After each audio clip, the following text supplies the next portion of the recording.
खुर्सानीको टुप्पोमा यसरी गुच्छा पर्न थालेको छ अथवा नयाँ पात गुजमुजिएर फलै नलाग्ने समस्या छ भने चाहिँ यसको कारण र समाधान थाहा पाउनको लागि भिडियो अन्तिमसम्म हेर्नुहोला।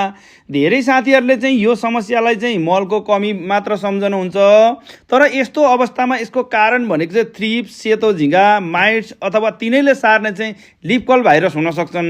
यसको लक्षण चाहिँ के हुन्छ भन्दाखेरि नयाँ पातहरू चाहिँ सानो र गुजमुजिने हुन्छ, टुप्पामा गुच्छा पर्ने, फुल झर्ने र फल कम लाग्ने हुन्छ भने बोटको वृद्धि पनि रोकिने हुन्छ।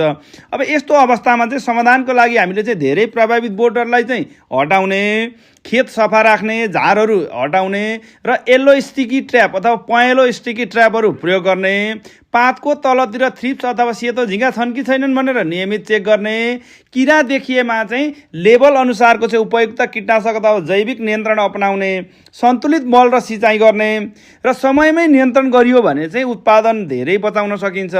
तपाईको खुर्सानीमा पनि पात गुजमुजिने समस्या छ भने आफ्नो चाहिँ अनुभव कमेन्टमा लेख्नुहोला र हजुर कुन जिल्लाबाट हेर्दै हुनुहुन्छ आफ्नो जिल्लाको नाम पनि लेख्नुहोला। साथै यो भिडियो सेयर गरेर एकजना किसान साथीलाई पनि पुर्याइदिनु होला, किनभने कृषि भनेको एक अर्काको अनुभव साटासाट गरेर नै सफल हुने हो। Thank you.